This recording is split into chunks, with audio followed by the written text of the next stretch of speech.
Hello, welcome to the Nose Dose channel. Today I want to tell you about light and springy scent, Guerlain Aqua Allegoria Flora Salvaggia. I was really craving for something soft, fresh and breezy because most of my fragrances are like nuclear explosions. I've tried Flora Salvaggia more than once, so this wasn't a blind purchase. I absolutely adore the combo of melon and fresh wildflowers. The scent is like a watercolor capturing that spring air when everything that can bloom is blooming and mixing into something incredible. I get notes of freshly sliced but ripe melon and bouquet of wildflowers. And that's it.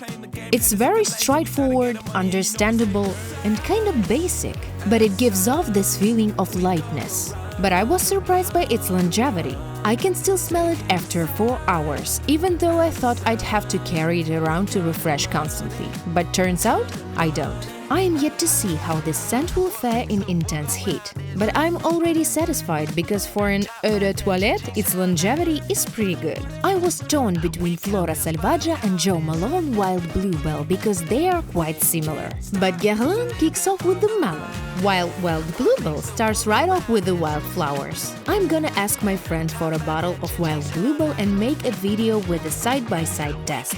My verdict: I highly recommend you'll give an Aqua Allegoria Flora Salvaggia a try, because this scent creates an incredible spring vibe.